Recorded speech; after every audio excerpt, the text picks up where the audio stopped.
আজকে একদম সম্পূর্ণ নিরামিষ একটা আলুর দম বানাবো। লুচি, পরোটা, পোলাও, বিরিয়ানি একদম সবার সঙ্গে খাপ খেয়ে যাবে।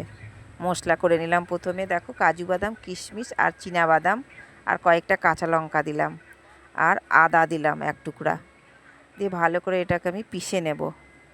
আলুটাকে প্রেসার কুকারে সিদ্ধ করে নেব একটা সিটি দিয়ে। একটার বেশি দুটো দেওয়া যাবে না, তাহলে কিন্তু গলে যাবে। এদিকে তেল বসিয়েছি, তেলে লাল লাল করে আলুগুলোকে ভেজে নেব। সব কটা আলু আমার ভাজা হয়ে গেছে। আর এদিকে আমি আবার কড়াইতে তেল দিয়েছি। তেল দিয়ে এইদিকে একটা মশলাতে জল দিয়ে রাখবো, আদা আর শুকনো লঙ্কার গুঁড়ো, জিরের গুঁড়ো, হলুদ, সামান্য হলুদ দিয়েছি।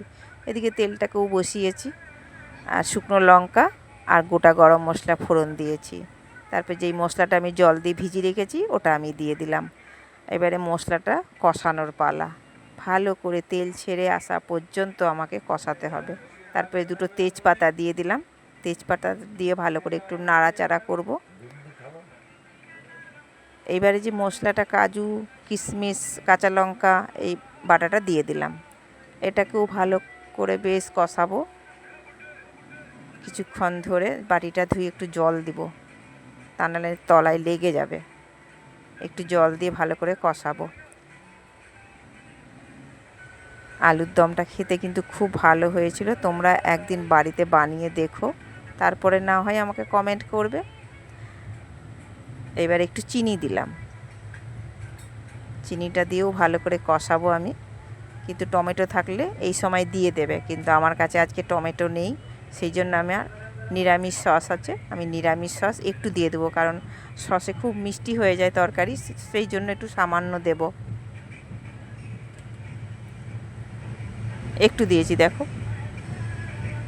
1 চামচের মতন দিয়েছি। এবার ভালো করে নাড়াচাড়া করে আলুগুলোকে দিয়ে দিলাম। আলুগুলোকে দিয়ে এবারে কষাবো, ভালো করে কষিয়ে নেব।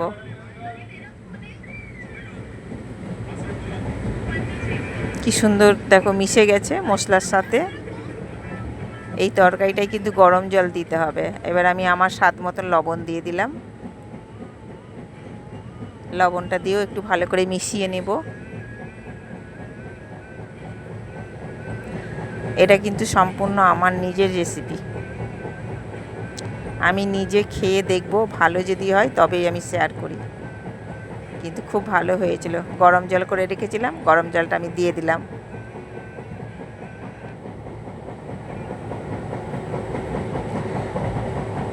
কারণ আলুটা তো সেদ্ধ করাই আছে, পরিমাণে জলটা একটু কমই দিলাম।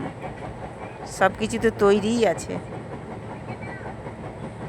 এবারে যে কসুরি মেথি একটু গুঁড়ো করে রেখেছি ওটা আমি দিয়ে দিলাম। ভালো করে একটু নেড়ে মিশিয়ে নেব।